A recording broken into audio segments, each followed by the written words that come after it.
What's going on, everybody? Hi, welcome to season 2 of Boots, Banter, and Beyond, the stories of Irreverent Warriors, the podcast where we share stories about how humor and camaraderie have changed lives for the better. I am your host, Eric Schessel. Today, we're going to be talking with Tim Labbe, and I probably mispronounced his name. He'll cut me later. He's a Navy veteran, and I'm super excited to have him on the show today. He's been involved with Reverend Wars for a good while, and it's going to be good to hear his story. I can't give any of that stuff away. But before we bring him on, I kind of wanted to take a few minutes to talk about what kind of updates we're going to have with the podcast this season. So with the podcast, what we'll be doing is we'll still be doing the interviews. They will be a majority of what this podcast is about. Like that's not going to change. Some of the interviews are going to be a little bit different. What we're going to try to do is we're going to bring back something that was fun and helpful for everybody, the veteran community, the IW community over the past couple of years, and that was the LC hype type interviews where the local coordinators of different hikes were coming on the show, and they were like during the leadership lives, and they were talking about the different the things that their hikes were coming on and all that stuff. So what we're going to do is we're going to bring them on to the show as interviewees. We're going to do a little interview with them, and then we'll get into their hyping up their hike that's going to be coming up, and those will be aired like a week before the hike, kind of similar to what the leadership live was in the past. So if you haven't got an email from me yet, you will be doing that very, very soon. So I'll be reaching out to the LCs via your local coordinator email. So be on the lookout for that from Boots Banter Beyond at irreverentwarriors.com. And if you guys are interested in being on the podcast and talking about your hike and stuff like that, then by all means respond and say, yes, you're interested. So that's going to be a lot of fun. The other thing that we're going to do this year too is we're going to end up having guests from Irreverent Warriors on the national side, as well as maybe even some of the Grunt Style Foundation people. They're going to provide us with updates with what's going on in the organization, what's going on in the rumor mill, anything they feel that they need to let us know about. It's going to be a great addition to be able to answer questions from our leadership.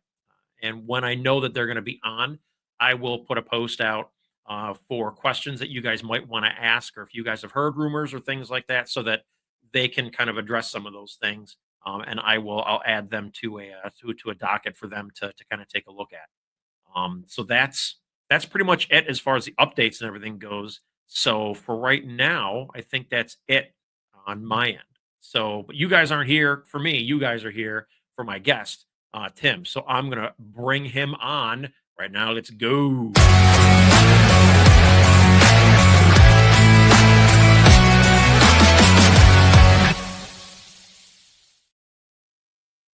Tim, what's going on, brother? I'm super excited to have you here, man. How are you? What's up, brother?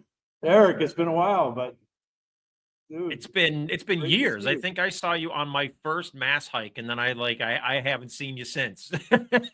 Concord, was that the Concord Mass hike? I think it was because I don't think you went Yeah. out to the. I don't think you've gone to the Milford one. I think it was when it was back in when it was the Concord Lexington What? hike. I've done the Milford, but I'm not sure. I did Milford a while ago. And then I did. Have you done any of the Worcester? Did I see you out in Worcester? Yeah, I was at Worcester. I wasn't there Okay. last year, but I was there the year before that and everything like that. Worcester, that and Oh, that's they've got a great community up there for that hike. oh, So yeah.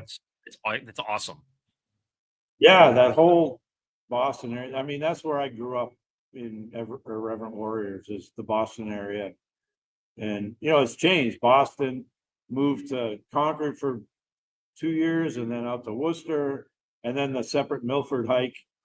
Yeah, that's some great stuff. It is the like I said the Worcester area has really embraced the IW community up there, and it's really cool to Oh, see yes. the amount of support that Bob and his team that they get up there. It's absolutely awesome. Yeah, and and I think I can speak to this very well. I think I was one of the people originally that was like, not opposed, but like question. Okay, let's a civilian running a hike. And the second I met Bob, I was like, yes, yes. Bob is in it to win it, and he is the man. And I love everything about Bob and everything he's done with that hike. Oh yeah, I love Bob. He's one of my favorite human beings. Him and Val, they are one of my favorite group couples, Oh, like period ever. And yeah, yeah, and yeah. and I know that he had maybe not like he didn't like wasn't personally like uh called out or anything like that, but for being a civilian, but I know that there was some hesitation with him continuing on and stuff like that. But it was he did such a great job, and I totally told him that that I still to this day like I will stand in his corner and I will speak on his behalf and say that that definitely deserves to be where he is. The amount of Huge. support that he provided the community and everything has been absolutely ridiculous. And he had ginormous shoes to fill. Jimmy Shore, Jim Shore, James Shore, Gunny Shore, whatever you call him, to me is the OG. He was one of the original guys that put these hikes together, and he groomed Bob, and he felt very very strongly that Bob could do a great job. That's a great testimony. Jim Shore is one of my favorite people on earth, and for him to say, "Hey, this guy, even though he's a civilian, gets it, and he honors it and does a great job," and he did, and he stepped in some great shoes, and he has carried the mantle and done a great job in Worcester. Yeah, he absolutely has. So tell me about your military service because you were in the Navy and all that. So kind of talk to us about what you did in the Navy. Give us a little bit of your background. Yeah, so I was an AC, air traffic controller. My first duty station was the John F. Kennedy, an aircraft carrier, and I did 4+ years on the Kennedy. I was supposed to get out or transfer when Desert Storm happened, and I fought and I begged and to stay on board, and I ended up re-enlisting for a couple of years just to make sure I could stay on board. Went over to Desert Storm, and we left in August. Got over there in October sometime. Sat around, waited, and then got involved with the Desert Storm War, and that I'm very proud of that. I'm very happy I was part of that whole thing. And then I transferred out of that into Brunswick, Maine, and controlled airplanes, both Navy and civilian up there. And was gonna, I really thought I was gonna stay in for a lot, be a lifer. And then things happened. Clinton got elected, and the landscape changed a little bit. And it was a hard decision to stay in or get out because it really was a bleak future. He really, the landscape was. I had just made E5, and to make E6 could have been a long time under those rules. And nothing against Clinton. I'm just saying, like that was what it was back then. And I decided to Right. get out. I did 6 years total, and I don't regret that I got out. I don't regret the time I spent in. Every once in a while, when I talk to my friends that are retired and they're fishing, and I go to work every day, yeah, I go, "Oh, should I have stayed in?" Yeah, but I had a great life afterwards. So I love my military service. Um, I'm very proud to be a veteran. And now that I'm older, I'm very proud. I had a lot of people when I was younger that helped me. And now I feel that I'm older. I'm very happy to be able to be part of that group that now helps the younger generation, the post 9/11 group. And that's what, like, being part of Irreverent Warriors is so special to me for what I get out of giving back and helping the younger generations. And that's always important. We have to set the example and set the tone for, for the younger generations for, we got to lead by example to help them and bring them up and make sure that they are successful and they succeed in whatever they're doing. Yeah, yeah. Yeah, it's like people help you and then you help somebody else. And if that chain continues, we're all gonna be okay, and it's I love Irreverent Warriors. I mean, we've had discussions, you and I, before about what it means to each of us, and it's needed. It's needed to bring people together in a way like the mantra. I mean, with camaraderie, with humor, and not make it so like stringent, whatever. And we just are all there for each other. Yeah. So talk about IW, right? So how long have you been involved with IW, right? What made you get involved with the organization? How'd you hear about it? Like, tell us how you got that start with IW. About 9 years ago, 2016, I started a new job. I went to work to get I was in sales. So like I was in outside sales. So for me to be in the office, it was like a 1 day thing. Get your laptop, meet people, and whatever. So I'm setting up my laptop, and this guy comes up to me and he says, "Hey, I heard you're a veteran." I said, "Yeah." And he says, "Check out this website." And he punches it into my brand new computer and he takes off. And I go to the website, and now again, I'm an older guy, right? So it pops up Irreverent Warriors, and it's a bunch of guys in short shorts slapping each other on the ass. And I'm like, holy shit, I'm going to have to go see HR my first day on the job because I'm looking at this on my work laptop. Oh, that's So, great. uh, and then I turned to the guy next to me and I said, "What's up with Rob?" His name's Robert Hastings. He's a Marine, retired Marine out of Franklin, Massachusetts. And he says, "Oh, did he tell you about Irreverent Warriors?" I said, "Yeah." He says, "Yeah, you probably want to look at that." So then I went and found him. I said, "Dude, what's up, man? You sent me to this website, and it's a bunch of guys like marching and slapping each other on the ass and whatever." He says, "Yeah, I think you should be involved." And he said, "There's a hike coming up," and it was a Boston hike, the old Boston hike. And I said, "Yeah, let's do it." And I remember he says, "You got to go get some silkies." Fuck, I'm an old ugly bastard. What am I gonna look like in silkies? So I went out and found some, and I found an old Allison pack at an Army Navy store. I said, "Let's do this." And I went.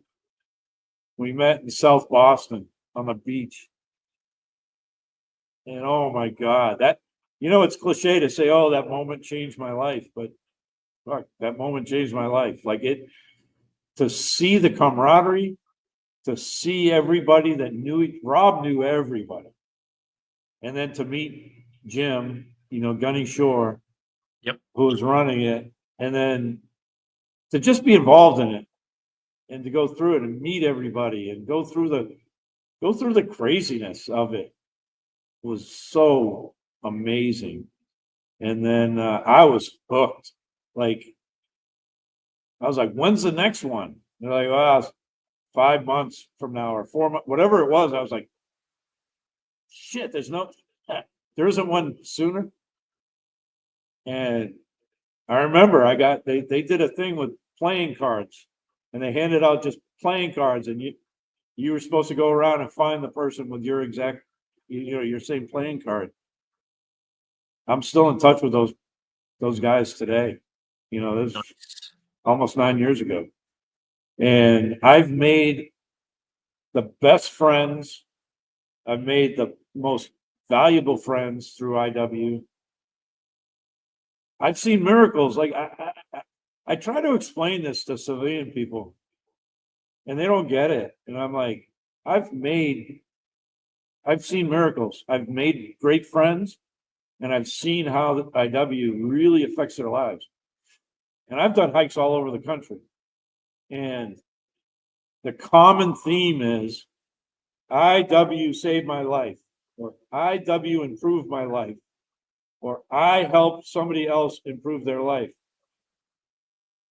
Plain and simple. Like, it's that simple. There's not a lot of moving parts to it. It's you get together, you may have a few drinks, you may not, whatever, the night before, then you do the hike with people, and it's basic human interaction, and you make some of the best friends in the world that I'm sure I'll have them till the day I die. And then I've met a lot of people through the Facebook app just on that. I've never met them in person, but I've talked to them, I've helped them, I've met up with them, whatever. It's just such a great community. And that's it. The simplicity of it is putting people together in a community when what is bothering most people is they're not part of a community, right? Yep. Yeah. It's the isolation, right? That's what we're trying to, as an organization, trying to combat, is that isolation, because that leads to everything else. And Yeah, I mean, you said it, like, I think Irreverent Warriors for the veteran community brings out the best in us. I really yes, truly believe that, right? Like you're saying, you help people. You have friends on Facebook that you've never met. I have the same thing, right? I have friends on Facebook that I've never met, but talk to them every now and then and help them out whenever they need, or you see a veteran in need and you say, all right, hey, we got to go help that guy or that girl, yeah, whatever. right. But it's an organization that definitely brings out the best in us. Yeah, and it also, again, I'm going to keep harping on the simplicity of it. It's also a judge-free zone. Like, Yeah. I think that's huge because you're only dealing with other veterans, and you feel like you can. We all wear masks or cloaks, or however you want to describe it, with civilians, right? We're like, you don't understand me or what I've been through. But when you're with 200 or 300 or 400 veterans, take the mask off, the cloak off, the disguise off, you can be you. That's huge. There's nowhere else, I don't think, where all veterans feel that comfortable. Yeah, I don't think there is either. And you said it, like, it's you allow yourself your walls to kind of come down a little bit and open up, even if it's just a little bit. You let that Yeah, wall down just a little bit, just to see what it's like, and then all of a sudden that wall comes crashing down once you realize that you're absolutely safe and can be comfortable and can be you. It's awesome. yeah, absolutely. So you mentioned that you've done hikes all over the U.S. I remember, and I want to say it was a couple of years ago, that you were kind of doing like a tour across the United States. And so I don't really know the entire story behind that. I paid attention. I followed it around, but I didn't really know, like, what was driving you to do all that. So what were you doing and why? Like, just give us all a rundown of all that. Sure. Well, during COVID, we were all stuck inside. We didn't know what was going on. We didn't know what, and I got sick of it. And I'm kind of a political guy. So what really bugged me, you've got COVID and then you've got an election going on, Trump and Biden. And I'm not going to get political, but what bothered me big time was the media downplaying America and making Americans and America look like shit, for lack of a better term.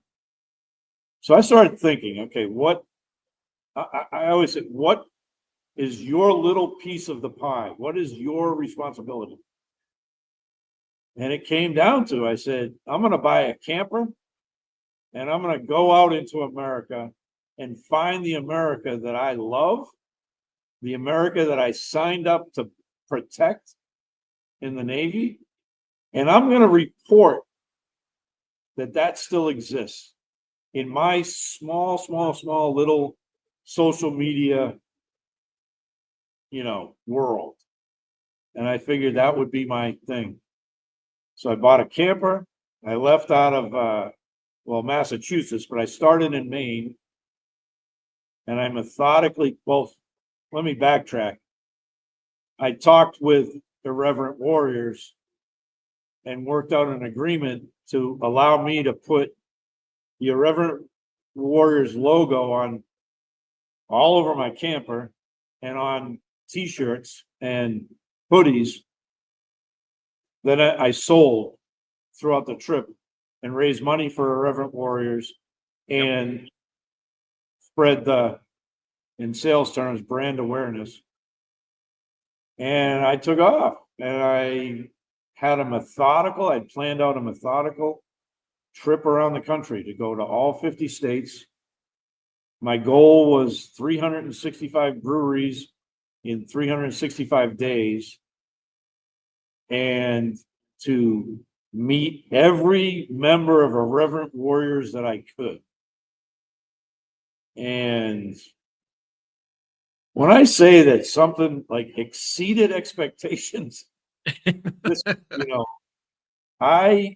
like I said, I planned to be out for 365 days.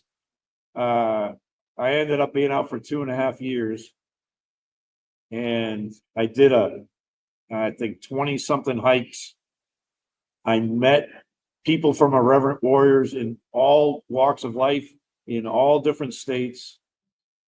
I got lots of support, sold a bunch of, I don't remember if I raised like $5,000, I think is the number I remember raising. All the proceeds from the t-shirt sales went back to Irreverent Warriors. And I met countless amounts because every city I would go into or every place that had a hike, I would get on the Facebook page and say, hey, I'm going to be in your town. Anybody want to meet up? And some towns I'd meet one person, sometimes I'd meet 20 people, whatever.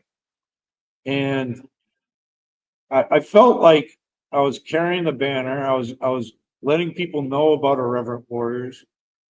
And I'm the type of guy, if I don't believe in something 100%, I'm not going to put my name behind it.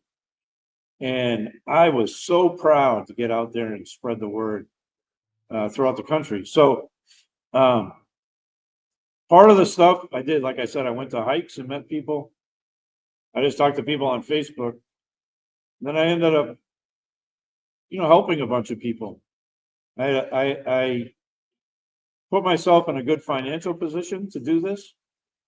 And whenever I could, whenever somebody was on Facebook saying, hey, I need a little help, I was there to help them. And it was very rewarding to me. And the thing was, and I'm not going to get religious about this. I'm not going to get any, but everything that I gave in that trip and paid and sacrificed, I got back 1,000,000 times over. Whether it be the satisfaction of helping a vet, I'll give you a quick story. There was a vet that I knew through, there was a little spinoff for a while called Irreverent Warriors Music. It was people that either played a musical instrument or were really into music. And I knew this guy just through talking through that side chat. And he was a guitar player. And his therapy was to play his guitar. And I saw on there one day that he was selling his guitar. And it broke my heart.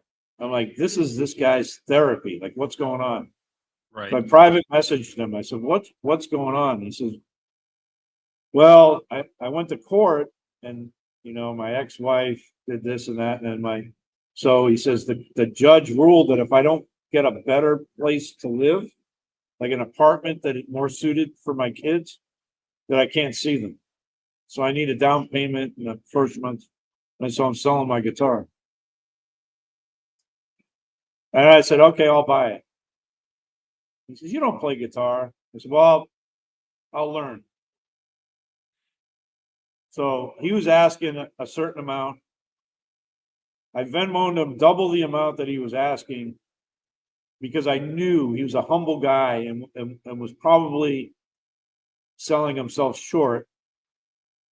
And then he was, very grateful, obviously. And he says, "Where can I ship the guitar?"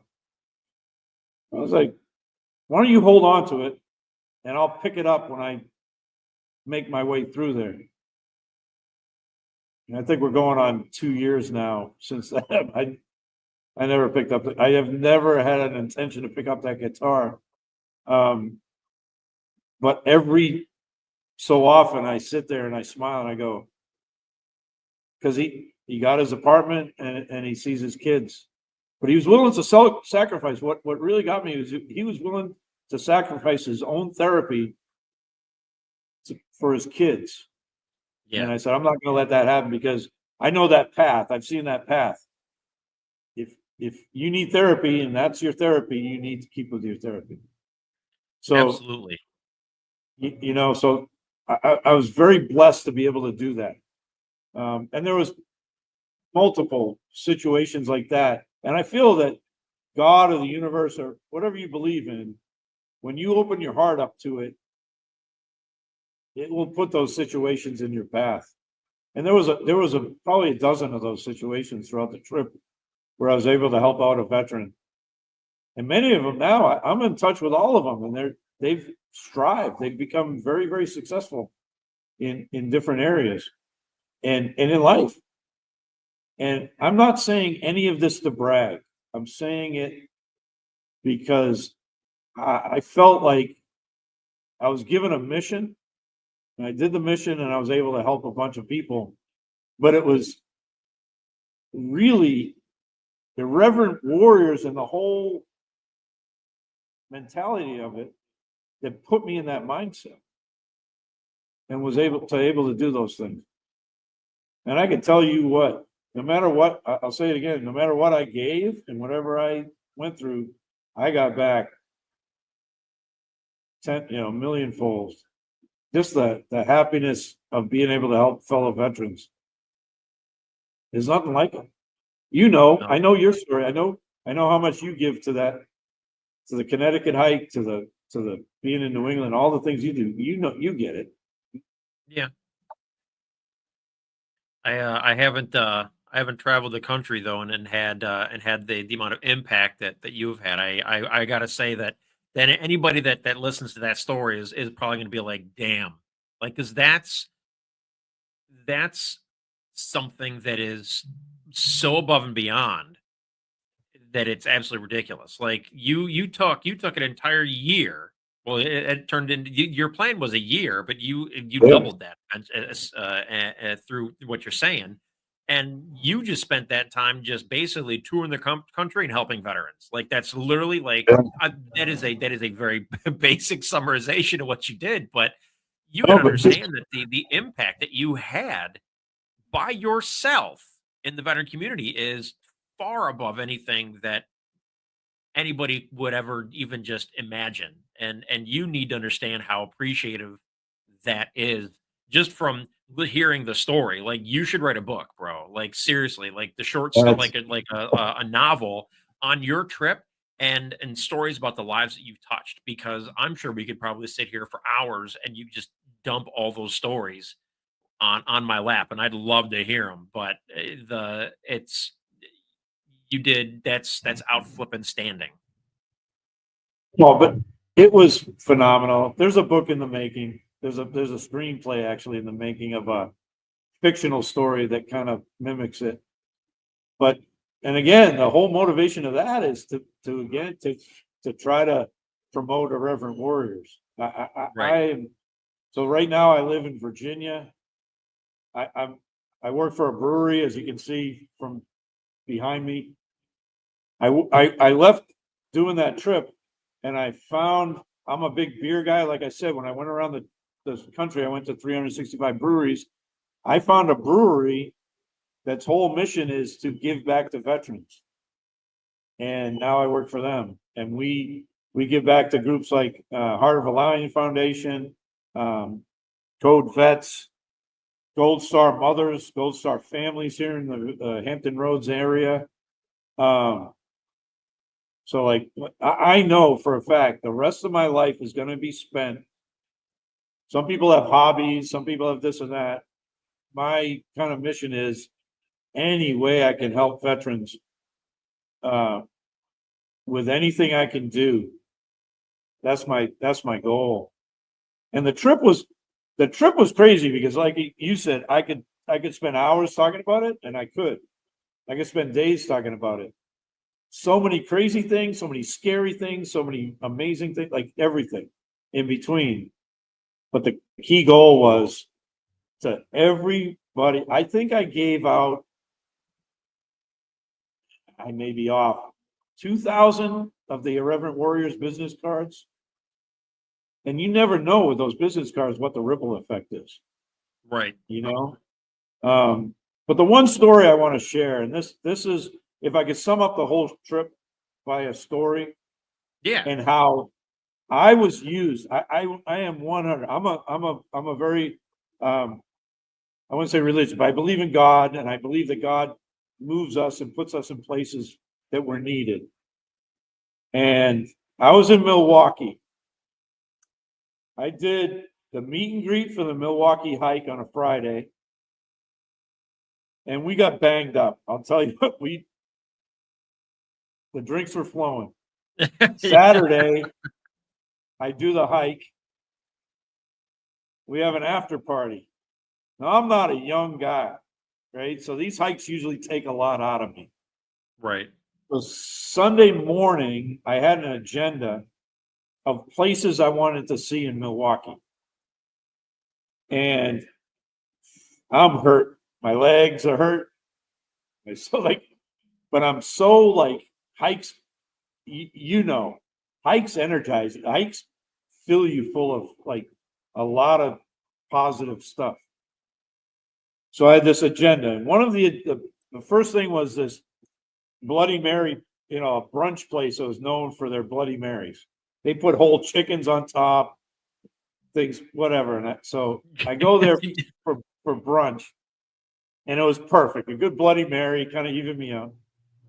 And I started talking to the server about my agenda, and she's like, "Well, you should probably go to the Harley Davidson Museum first because they're closing early for an event."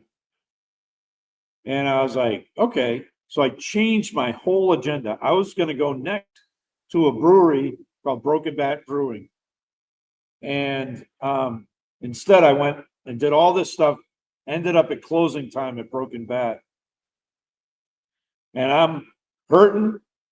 I'm a little miserable. I'm like, I just can't wait to go back to my hotel room. And I get to the brewery, and there's only one person in the brewery. And I'm like, I do not want to talk to anybody right now. I want to talk to the bartender, kind of do brewery experience. Well, the guy down the end of the bar is hammered, and he says, "Hey, what's up with your shirt?" And I was like, "F me! Like I don't want to talk to anybody." And he comes down and sits next to me. And I'm like, "Oh God!" And we get talking.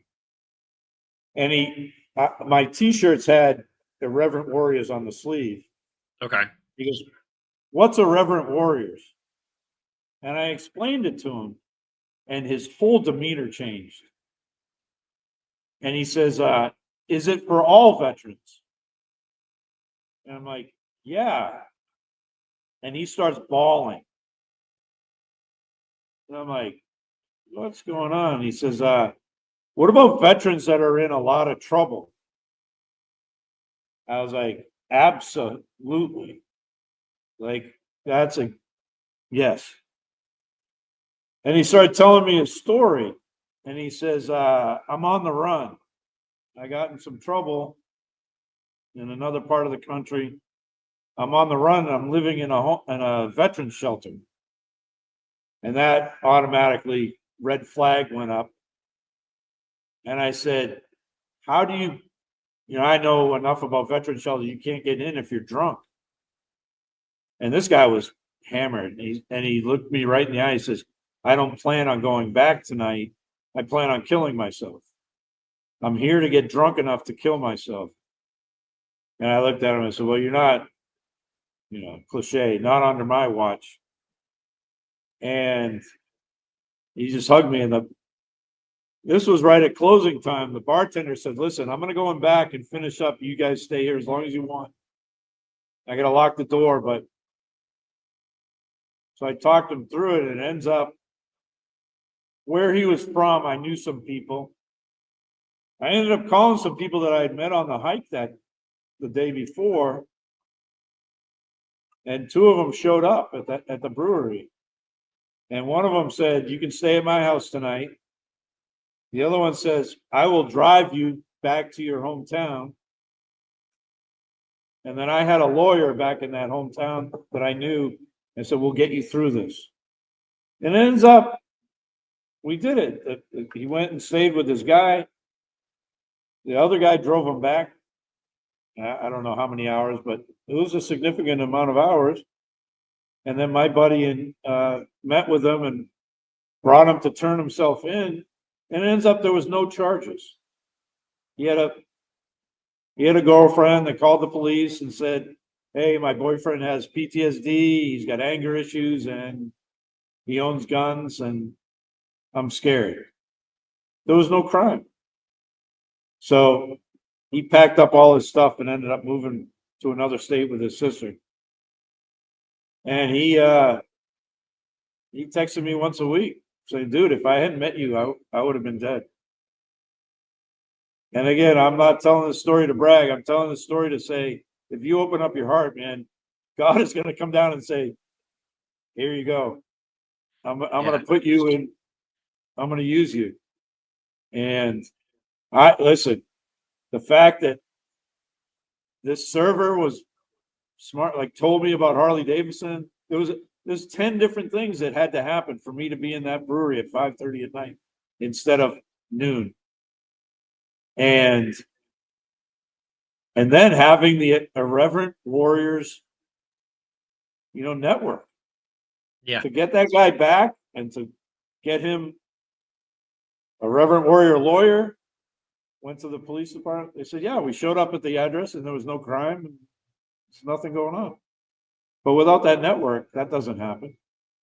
Yeah. So I think that, you open yourself up and you help people.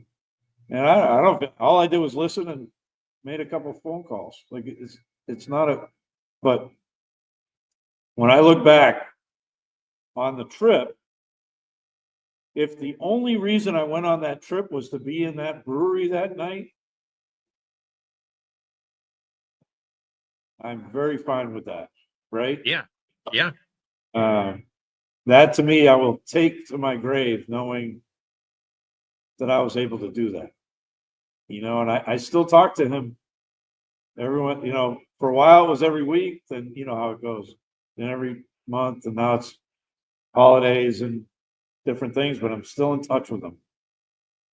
And that is something special. Like I'm very humbled to know that, I was used in a way to do that. I don't even have words. Like, like that is absolutely amazing. That is, I can't wait for people to hear that story. That's absolutely just amazing. And to find yourself in a position to where not only are you're spreading the word of our Reverend Warriors. You never know who you're going to come across, who you're going to meet, and to find yourself in that situation because it's bigger than just that day. If you think about it, right? It's your entire Yeah. trip.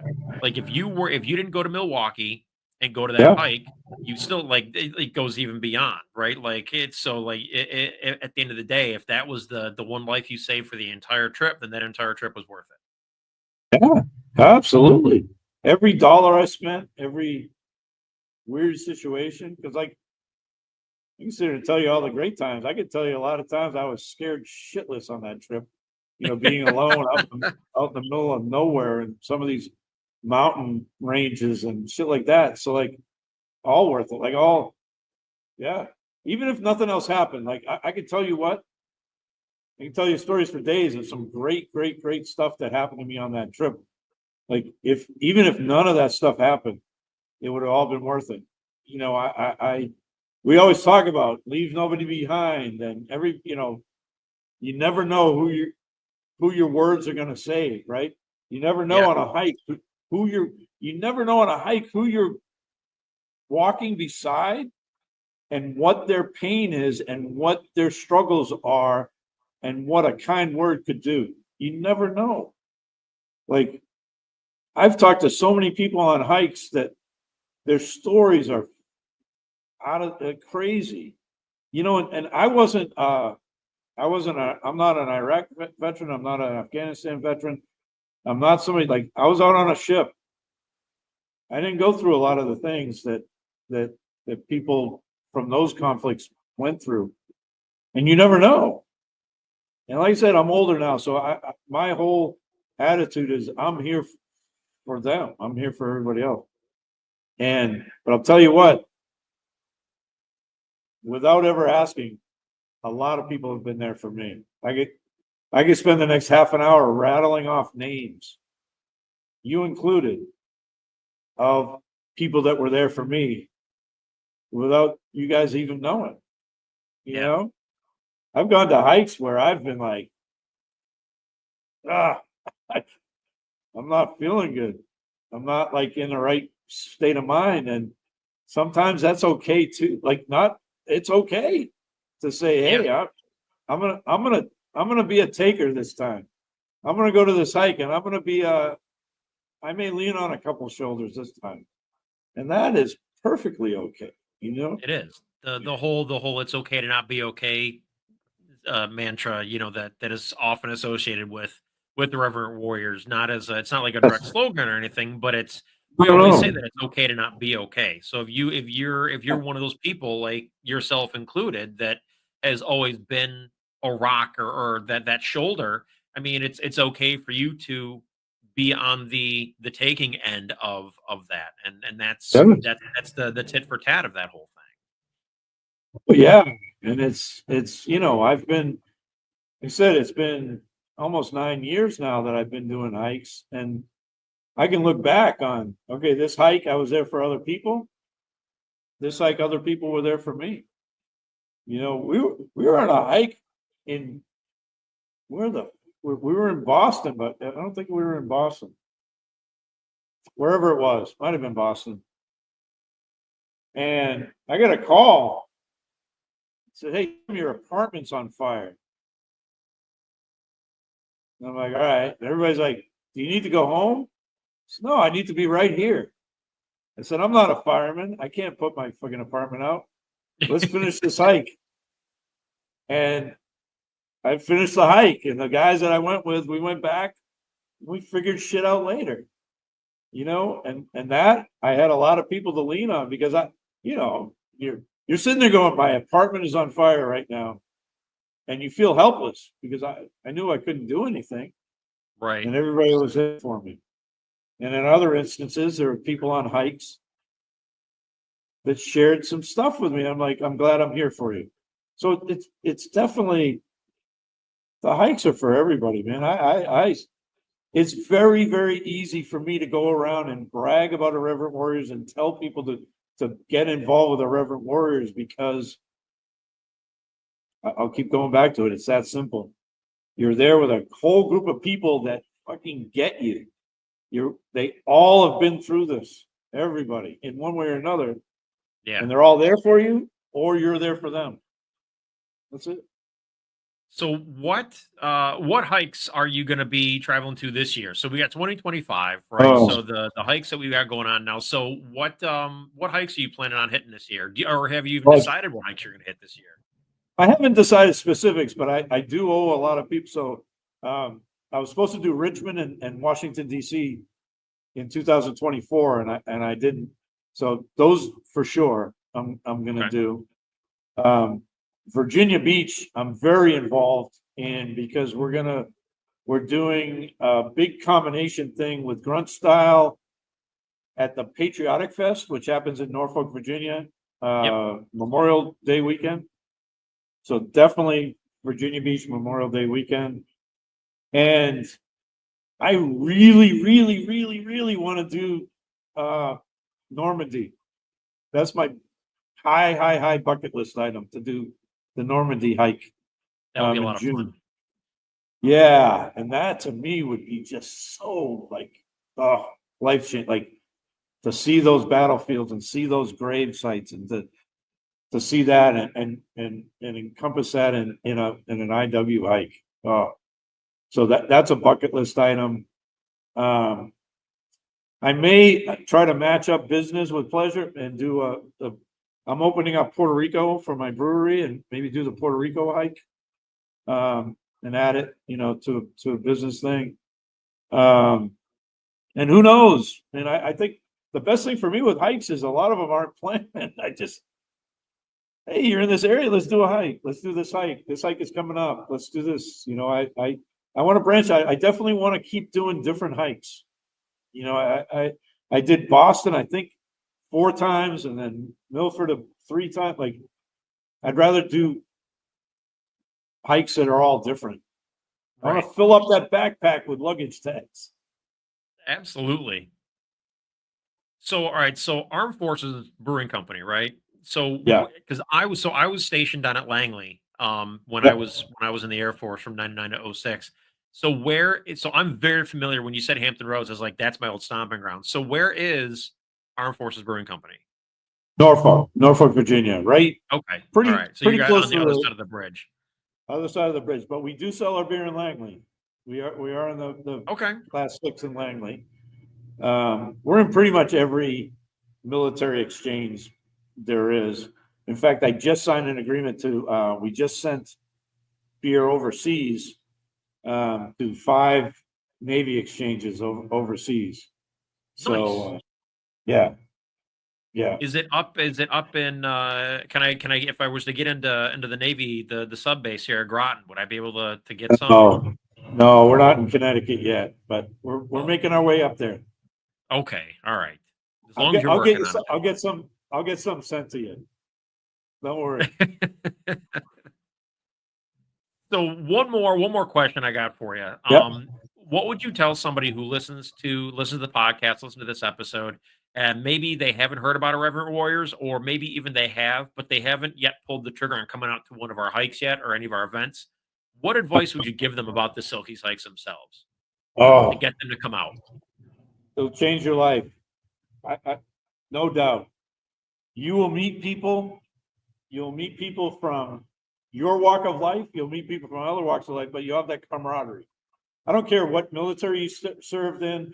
I don't give a shit. I think my one giant piece of advice is you do not have to have seen combat to be Irreverent Warriors or to think that you don't have a problem or issues or need to talk to people. I don't care if you're a cook in Idaho or somebody on the front lines in Afghanistan. We all served.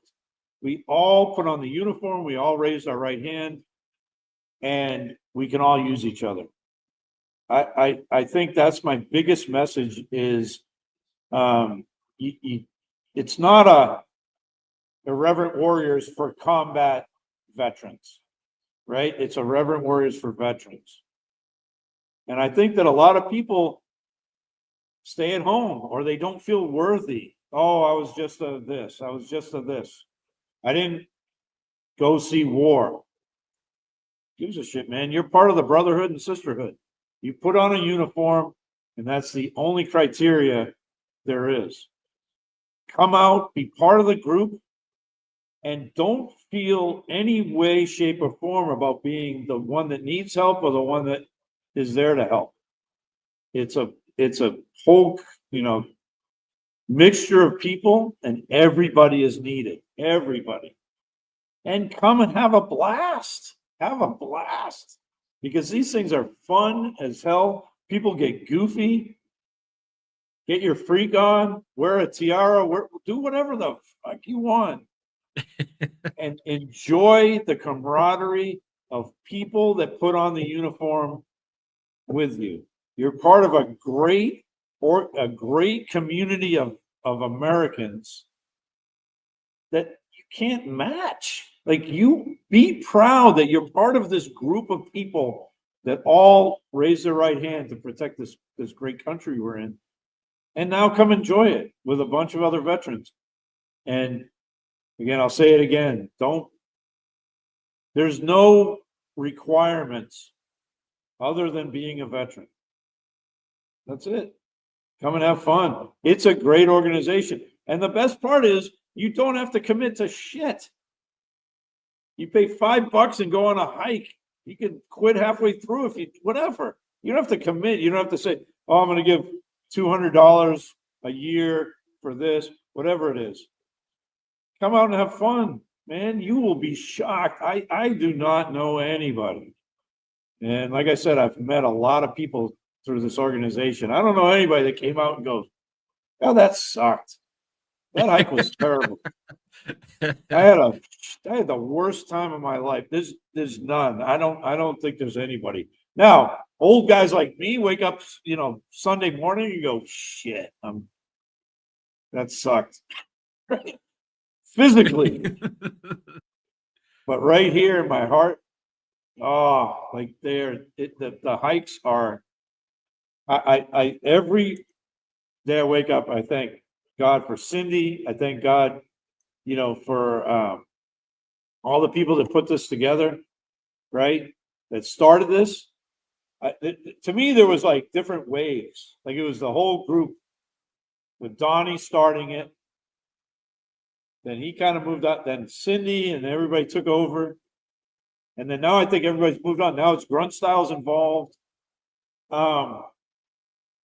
It's magic, man. It's a magical experience. And I challenge you, if you're listening to this podcast and you've never been to a hike, I will guarantee you, if you go to that hike and you don't have a good time, email me and I'll give you money. I'll do something because I'm guaranteeing you, if you go on a hike, like I say, that sounds cliche, will change your life. Well, I've seen more of people's lives change than I have their lives not change. Yeah. You will be friends with people for the rest of your life. You will be friends with people that you can email anytime, night or day, that will be there for you, or you for them. Yeah. And that's gold. That's gold. It absolutely is. It's invaluable. Right. Well, I think that about wraps it up, man. I'm going to tell you what, it was absolute pleasure finally getting to hear some of your story. And I think what we're going to end up having to do is I'm going to have to bring you on again to hear some more of your stories, right? We do have a couple of Tim interviews where we just go through your adventure of your 2.5 year trek through the country and NIW and stuff like that, and getting bits and pieces of that. I'm here for it. Absolutely. I love it. Yeah. I hope to get to see you out on a couple of hikes this year. Yes. I just want to thank you for taking the time to come out and sharing your story and some of your insight, especially your advice for people that want to come out to the hikes or haven't yet, and everything like that. It's everything that you shared tonight. I hope. And in fact, I'm going to go out and I'm going to guarantee that your story tonight, this interview here, is definitely going to open some eyes and get some more people to come out to these hikes and hopefully change their lives for the better. Which is, guess what? I hope so. Point. I hope so, and I respect you and thank you for doing this, for doing the podcast, because, for lack of a better term, you're now the radio station for Irreverent Warriors, right? And broadcasting it through the airwaves and through the Ethernet and through this. And No I pressure. appreciate that, man. I appreciate that you're pushing the ball forward, man, in doing this. It's awesome. Thank you. I appreciate that. All right. I think that's about it. Thank you everybody for tuning in and listening. Be sure to share this episode far and wide so we can bring a little humor and camaraderie to anybody who might listen. Until next time, stay irreverent, my friends.